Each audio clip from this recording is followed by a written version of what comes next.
자, 이번 시간에는 여기 일단 그 이전 수업 문제 먼저 볼게요.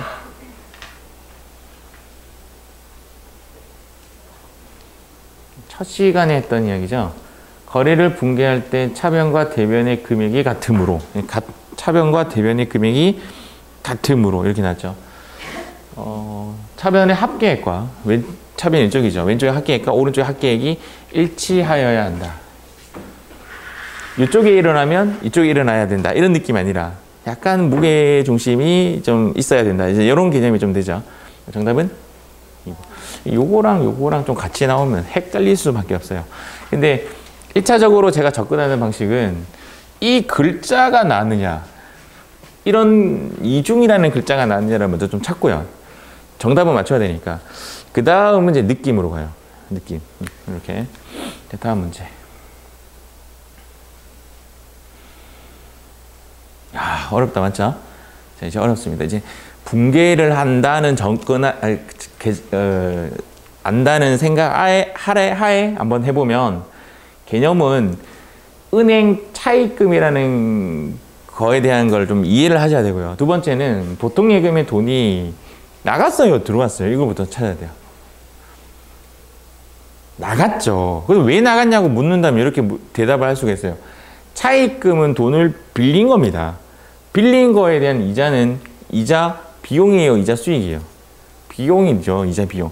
이자 비용에 돈이 나갔어요 라는 개념이죠. 돈이 나갔다면 어디? 오른쪽이 왼쪽이에요? 오른쪽입니다. 나가고. 그러면 분명히 이제 왼쪽에 무엇인가가 들어와야 되는데 왼쪽에 들어오는 친구는 이자예요, 이자. 근데 그 이자가 수익이야, 비용이야 라고 따진다면 왼쪽은 비용입니다. 오른쪽은 수익이고. 그래서 왼쪽에는 이자 비용, 오른쪽에는 보통예금이라는 붕괴가 일어납니다. 상상을 조금 더 해보면 오른쪽의 보통예금의 개념은 자산의, 자 봐요. 바르정자 딱 그리면 자산이 왼쪽에 있어요, 오른쪽에 있어요? 왼쪽. 자, 그러면 오른쪽에 지금 자산의 감소가 일어나는 거죠. 오른쪽에 자산의 증가가 발생될 수가 없습니다. 그 다음 왼쪽에는 이자가 지금 됐고요. 이자는 바르정자 거꾸로 그렸을 때 오른쪽에 비용이죠. 그래서 정답은 1번이 일어나는 거죠. 이런 문제가 나옵니다. 이런 문제가. 난이도로 제가 친다면 회계 2급 수준에서는 난이도 상급. 어렵습니다. 이 상급이라는 말의 의미는 전멸한다 이런 얘기죠. 많이 틀리는 문제 중에 하나예요. 예, 어렵습니다. 사실은. 근데 우리가 이 연습을 많이 할 거예요. 이번 파트는 이제 2절입니다. 2절. 여러분도 책에 보면 1절, 2절. 2절로 넘어갔어요. 당좌 자산이라는 파트입니다. 1절은 재무제표라는 부분이었고 2절은 당좌 자산. 지금 전체적인 그림을 그렸어요. 우리가 전체적인 그림을 그렸다가 이제 세부적으로 지금 들어가는 거예요. 당좌 자산. 다음 수업은 재고 자산, 다음 수업은 투자 자산, 이런 식으로 세부적으로 가는데 당좌 자산 안에도 또 현금 및 현금성 자산이라는 또 세부 파트가 있는 거죠. 이제 이 그림 또 이제 묵혀가는 거죠. 자산, 부채, 자본. 자산에는 종류가 몇 가지로 나눠지죠? 두 가지로 나눠지죠. 그렇죠? 기준이 어떤 기준으로? 몇 년? 1년 또는 원사이클. 정상적인 영업주기라고 합니다. 유동과 비유동으로 이렇게 나누어집니다. 그 다음 이렇게 나누어지는데 유동에는 또 몇 가지로 나눠지죠? 두 가지. 하나는 당좌자산, 또 하나는 재고자산. 재고자산의 키워드는 판매할. 당좌자산의 키워드는 당장. 비유동자산은 또 몇 가지로 나눠지죠? 네 가지. 처음에 나오는 것이 투자 목적으로 지는 투자자산. 투자. 그 다음 1년 이상. 세 가지예요. 1년 이상. 사용할 목적으로 형태가 있는 무슨 자산? 유형 자산. 이렇게 1년 이상 한 번 더 들어야 돼요. 그 다음 1년 이상 사용할 목적이고 형태가 없는 이렇게 되면 무형자산이 되죠. 투자 후 유형 무형에 속하지 않는 나머지를 기타 비유동자산 이렇게 표현합니다. 오늘 우리 수업은 이제 여기 들어가는 거고, 우리 수업 시간에 보면 얘가 제일 오래 걸리고요. 가면 갈수록 시간이 덜 걸립니다. 뭐 이런 것들은 1시간이면 끝나고, 이런 것들은 이제 감가상각이라는 부분이 좀 들어가서 조금 걸리지만 뭐 2시간 정도면 끝이 나는데, 여기서 시간이 가장 많이 이 두 개가 쏟아진다라고 보시면 됩니다. 자, 당좌 자산의 K라는 뜻은 키워드라는 뜻이에요. 개념은 당장이라는 개념이 좀 들어가야 되고, 현금과 판매 과정을 거치지 아니하고 현금화가 가능해야 된다. 뭐 당장 보통 예금에서 돈 뽑아내고, 내 주머니에서 현금 뽑아내고 이런 식이죠. 내 지갑에서 돈 뽑아내고 이런 거, 현금화가 가능한 자산, 이런 것들을 현금 및 현금성 자산, 당좌 자산이라고 하는데, 그거는 또 이렇게 네 가지로 좀 크게 분류를 해요. 네 가지로 분류를 하는데, 이렇게 네 가지로 분류하는 것 자체가 시험에 안 나와요. 시험에는 이제 어떤 식으로 나오냐면, 다음 중 현금 및 현금성 자산이 아닌 것은, 다음 중 현금 및 현금성 자산인 것은, 이런 문제가 나와요. 그랬을 때 우리가 솎아내는 방법 중에 하나는 얘네들을 좀 기억하면 좋죠. 제가 현금 및 현금성 자산에 나오는 오답으로 잘 나오는 세 가지가 있어요. 그 세 가지는 좀 기억을 하고자 이렇게 요구를 하고, 두 번째는 이렇게 보시면 돼요. 매출 채권은 현금 및 현금성 자산이 아니다라는 것도 기억하셔야 돼요. 자, 다시 얘를 고르는 문제예요. 문제는 우리 그것을 지금 성공하고자 지금 이 학습을 하는 거고, 고르는데 잘 나오는 오답이 세 가지가 있어요. 오답이 세 가지, 프린터에 지금 되어 있습니다. 오답이 세 가지가 있고, 그 다음 얘네들은 현금이 현금 자산이 아니에요. 그러면 제가 이야기가 현금이 현금 자산이 아닌 것이 또 다른 세 가지와 얘네들도 아니다 이 말이죠. 매출 채권은 현금이 현금 자산이 아닙니다. 이렇게 제가 말씀을 드리는 거고, 단기 투자 자산은 현금이 현금 자산이 아닙니다 라고 말씀드리는 거고, 미수금, 선급금 등등등 또 현금이 현금성 자산이 아니에요 라고 먼저 수업을 하고, 그 다음 안에 내부에 들어가 보면 또 다리 아닌 세 놈이 더 있다 이 말이죠. 이해가시죠? 이건 큰 틀로 외우세요. 그래서 얘 종류 있고, 얘 종류 있고, 얘 종류 있고, 얘 종류가 있는데, 지금 현재 우리는 학습을 얘를 하고, 시험에는 이렇게 네 가지로 분류한다라고는 안 나온다고요. 시험에는 다음 중 현금 및 현금성 자산인 것은 아닌 것은 고르는 문제만 나와요. 고르는 문제가 나오면 쉽게 해서 매출채권 날리고, 단기 투자자산 날리고, 미수금 선급금 날리고, 또 제가 주의하면서 세 개 더 있다는 그 세 개도 날리면 나머지가 현금이 현금성 자산이 됩니다. 자, 현금이라는 뜻은 이제 이런 표현을 합니다. 통화 및 통화 대용 증권. 통화라는 것은 우리가 어떤 물건을 살 때 거래를 증표로 주는 거죠. 거래 증표로 주는 건데, 요구불 예금이라는 것은 굳이 요구를 하지 않아도 돈으로 빨리 주는 것들, 이런 것들이 가장 대표적인 것이 보통예금, 당좌예금 이런 애들입니다. 보통예금이나 당좌예금 등은 내가 그냥 은행에 가서 돈 뽑아내면 되죠. 근데 여러분들이 만약에 돈을 대출을 한다라고 하면 요구하는 게 많을 거예요. 주민등록 등본, 뭐 왜 대출을 하느냐, 뭐 사인 가지고 인감 도장 가지고 오시고, 인감증 요구를 하지 않고 그냥 보통예금은 그냥 말 그대로 인출만 하시면 되는 거잖아요. 이런 것들을 요구불 예금이라고 합니다. 통화 대용 증권으로는 여러 가지들이 있습니다. 여기서 얘네들이 현금 및 현금 자산인 것들이에요. 인 것들인데 오답으로 나오는 것이 여기에 지금 여러분들 프린트에는 저장이 되어 있습니다. 여기에 저장되어 있는데, 얘네들이 인 것이고, 여기 내에서 오답으로 나오는 세 놈이 요 밑에 있는 애입니다. 외운다면 얘네들을 외우셔야 돼요. 소트 해줘야 되니까. 근데 얘부터 한번 설명해 줄게요. 타인이 발행한 수표는, 이렇게 볼게요.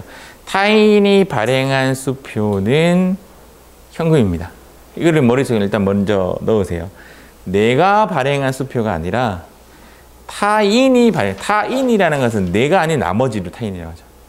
타인이 발행한 수표는 현금입니다. 내가 현금으로 인식합니다. 자기업 수표라고 있잖아요. 자기업 수표는 누가 발행한 거죠? 은행이 발행한 겁니다. 내 개념상으로는 타인이 발행한 겁니다. 이해가시죠? 은행이 발행한 거는 내 입장에서는 타인이 발행한 거예요. 그러니까 얘나 똑같은 이야기야, 사실은.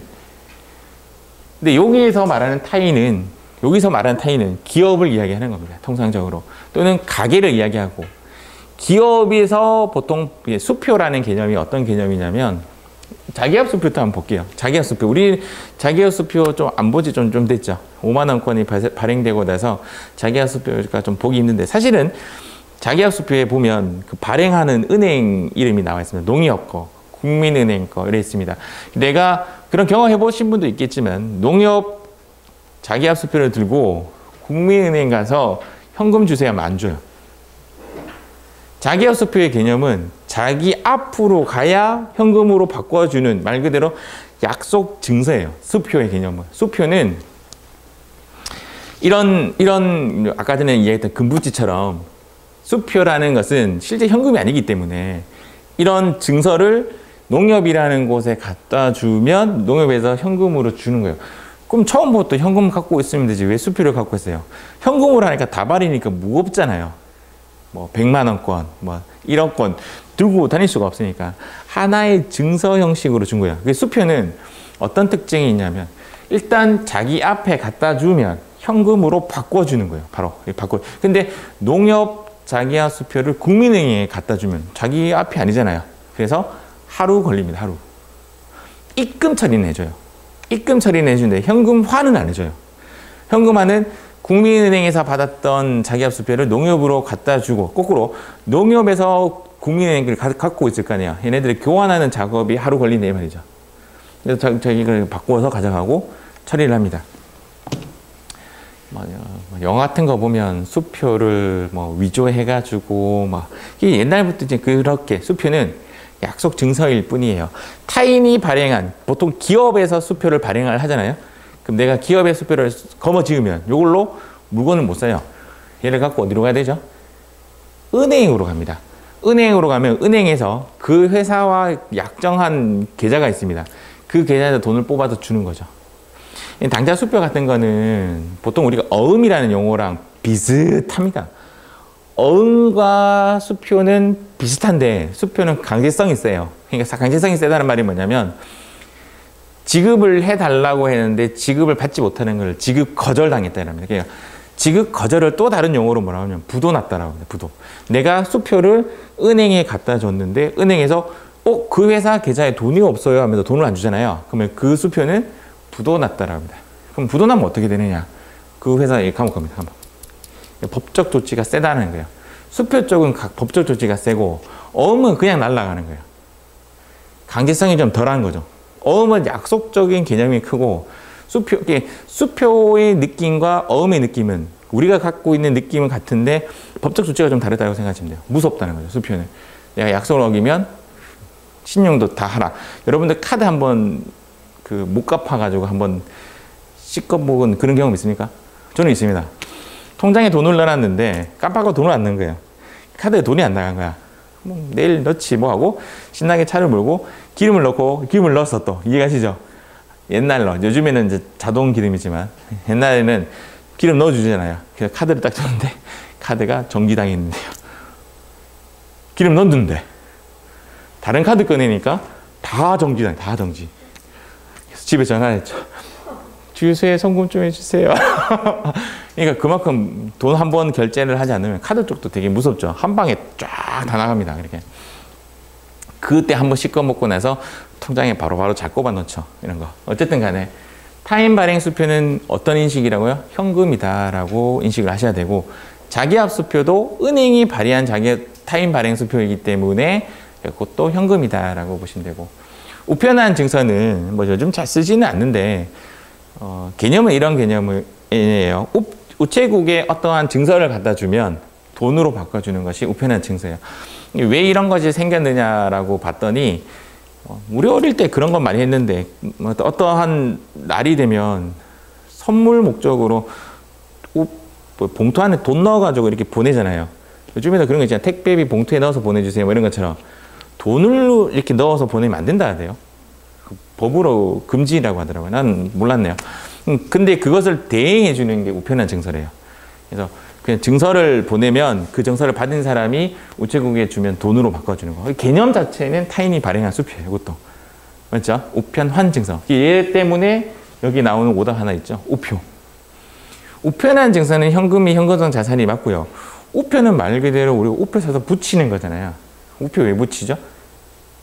뭐 이게 메일이란다 말이야. 편지 주고받을 때 쓰는 거잖아요. 맞죠? 그래서 우표는 통신비라는 계정 과목이 존재합니다. 통신비고 우편한 증서는 현금이에요. 자, 지금 계정 과목이 얘네들은 현금이고 우표는 통신비예요. 이해가시죠? 국고성금통지서라는 개념은 국고성금 개념만 이해하시면 국가에서 너에게 얼마를 주겠다라고 통지서가 날아옵니다. 너에게 돈 환급, 우리 재난지원금하고 비슷한 그런 느낌입니다. 얼마 돈을 받아가세요라고 통지가 딱 올라오고 요즘 바로 돈이 꼽히지만 며칠까지 돈을 보내드리겠습니다라는 통지서가 날아오면 얘도 현금으로 그냥 인식한다. 뭐 이렇게 보시면 되고 만기가 도래한 어음의 개념은 약속이에요. 만기가 도래한 어음 받자마자 거의 만기가 도래했다. 뭐 그렇게 보시면 돼요. 가지고 있다가 세월이 지나서 만기가 됐다는 개념이 아니고 나중에 좀 헷갈릴 수가 있거든요. 받았을 당시에 바로 만기가 도래한 거죠. 이해가죠? 바로 은행에 가서 바꿀 수가 있는 그런 개념이에요. 만기가 도래한 여기서 어음은 이거랑 개념이 같아요. 타인 발행 수표는 가서 은행에 바꿀 수 있는 거고 어음도 그냥 은행에 가서 바로 바꿀 수 있는 만기가 도래한 어음이다. 이런 개념인 거죠. 단 관계성이 좀 다를 뿐이에요. 다음 만기가 도래한 공사채, 사채라는 것이 채권을 발행하고 나서 채권을 내가 사고 나서 기간이 지날 때마다 이자를 받아 먹을 수 있는 그 표를 뭐라고 하냐면 이자표라고 합니다. 그럼 이 이자표가 하나는 1월 1일, 하나는 2월 1일, 하나는 3월 1일, 하나는 4월 1일 뭐 이렇게 있다고 친다면 날짜가 지난 이자표는 은행에 가면 돈으로 바꿔주는 거죠. 이자로. 그것을 이야기하는 거고 잘 보기가 힘든 것들이죠. 우리 입장에서는. 배당금 통지서. 주식 거래를 하시는 분들은 아시겠지만 배당금이 얼마입니다라고 우표 날라오죠. 날라옵니다. 그래서 배당금이 너에게 얼마가 이제 지급될 예정이다라고 해서 우표에 이렇게 해서 날라옵니다. 주식을 많이 하시는 분은 많이 날라옵니다. 거래마다 다 날라오죠. 받으면서 참 우표가 많이 아깝네 하지만 통지를 해줍니다. 그것도 뭘로 인식한다고요? 현금으로 인식한다. 얘네들이 전부 다 뭐다? 현금입니다. 근데 현금의 개념은 꾸깃 압축하면 개념은 약간의 이런 개념이 들어요. 타인이 발행한 것들은 다 현금이다. 이렇게 보시면 돼요. 내가 발행한 건 아니에요. 내가 발행한 거는 당좌 예금으로 들어갈 수가 있어요. 통화 대용 증권과 요구불 예금을 물론 현금의 개념으로 가지만 얘네들은 자기 계정 과목이 따로 있죠. 보통 예금, 당좌 예금 이렇게 하는데 얘네들은 그냥 현금이라고 한다 이 말이에요. 현금이다 이렇게 표현을 합니다. 시험에서 다음 중 현금 및 현금성 자산이 아닌 것은 이제 오답으로 나오는 단골 세놈. 첫 번째가 뭐냐면 우표. 요거는 외우실 필요 없어요. 이해가시죠? 우표는 그 무엇으로 명하느냐 이런 건 시험에 안 나옵니다. 두 번째 나오는 건 수입인지. 수입인지는 약간 느낌 어떤 느낌이냐면 내가 이제 관공서 같은 거 갔을 때 그 관공서에 무엇인가를 부탁하면 그에 대한 수수료를 줘야 되잖아요. 그것을 수입인지라고 합니다. 그러면 저기 가서 수입인지 거기 돈 놓고 붙이고 오세요 이렇게 하잖아요. 약간의 수수료 개념이에요. 그래서 세금과 경과 쓰기도 하고 수수료 비용 쓰기도 하고 뭐 그럽니다. 법원 같은 데 가면 수입인지 그냥 막 널려 있죠. 그러면 돈 주고 이렇게 넣고 이렇게 붙이고 이렇게 하죠. 왜 이런 거 붙이지 하면 수수료입니다. 수수료. 또는 세금과 공과. 선일자 수표는 뭐냐면 수표는 사실상 받으면 바로 은행에 가서 바로 현금화가 되는데 이 수표를 받으면 이 선일자 수표는 오늘 발행했음에도 불구하고 오늘 내가 가서 현금화가 안 돼요. 미래에 현금화가 돼요. 개념이 어음을 더 넣은 개념이에요. 그러니까 선일자 앞으로 이게 미리 땡겨서 발행한 수표입니다. 개념은. 그래서 얘는 나중에 계정 과목이 지급어음이나 받을어음이나 이런 식으로 매출채권, 매입채무로 좀 많이 씁니다. 이게 어음의 개념이 좀 많이 들어가요. 그래서 선입자 수표도 현금이 현금성 자산이 아니에요. 미래가 도달해야 현금화가 돼요.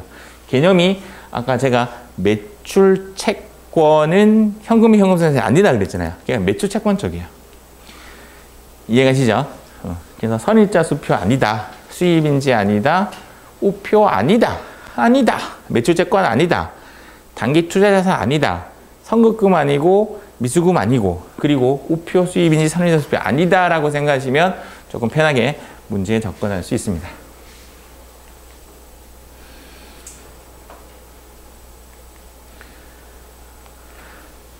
시험에서 현금하고 현금성 자산을 크게 구분해서 나오는 문제는 잘 안 나옵니다. 한 번인가 두 번인가 나왔어요. 나오면서도 제가 좀 그랬어요. 참 문제 좀 거시기 하네. 굳이 구분 안 해도 되는데 이제 구분해서 나온 적이 있어요. 현금이냐 현금성 자산이냐. 현금성 자산은 이제 해석은 어떻게 하냐면 키워드가 얘입니다. 3개월. 위보다는 아래가 키워드로 많이 나오는 문제들이나 밑에의 형식으로 많이 나와요. 그러면 일단 키워드는 몇 개월이라 했죠 제가? 3개월인데 3개월을 숫자로 바꿔볼게요. 100일은 3개월이다 아니다. 100일 나오면 틀렸습니다. 최장 3개월은 며칠이냐면 92일입니다. 그래서 우리가 나중에 부가세 신고 같은 거 할 때 가산세 같은 거 계산할 때 최장 기간이 92일로 계산이 돼요. 왜냐하면 31일, 30일, 31일 이렇게 되는 거죠. 2월 달에 끼면 더 줄어들 거고 근데 31일, 31일, 31일은 없잖아요. 우리 1년에. 그래서 3개월, 최장은 90일. 그래서 90일 넘어가는 것들은 93일 차부터는 현금 및 현금성 자산이 아닌 겁니다. 이해하셨죠? 현금 및 현금성 자산이 아닌 거예요. 그러면 3개월 하나 먼저 머릿속에 박으세요. 3개월이 정말 중요한 단어인데 조금 더 난이도를 올려주면 취득 당시라는 것도 되게 중요한 단어예요. 갖고 있다가 세월이 지나서 3개월이 남았다. 그건 아니에요. 받을 때부터 3개월 이내가 돼야 돼요. 받을 때부터 취득 당시부터 3개월 이내가 돼야 돼요. 갖고 있다가 세월이 지나서 3개월 이내가 됐다. 얘는 현금 현금성 자산에 안 들어가는 거죠. 이해가시죠? 두 번째 키워드. 얘는 이 정도로 느끼기만 하면 될 것 같다. 포인트가 이자가 아니라 현금화가 목적이에요. 여러분들 보통예금에 넣는 이유는? 보통예금에 돈을 넣는 이유는 이자를 원해서. 그렇지 않죠? 그냥 갖고 있다가 잃어버릴 것 같으니까 그냥 넣어놨다가 어떤 때 되면 언제든지 인출할 수 있을 목적으로. 그럴 목적이죠. 즉시 어떤 목적이죠? 현금화. 내가 적금에 넣었어요. 적금에 넣는 목적은? 적시 현금화를 위하여. 그렇지 않죠? 이자 목적이 들어가죠. 그래서 적금 같은 것들은 현금, 현금 자산이 아니에요. 그런데 걔네들은 뭐라고 하냐면 회계에서는 단기 금융상품이라고 하는데 단기 금융상품이 되게 애매하게 걸려요.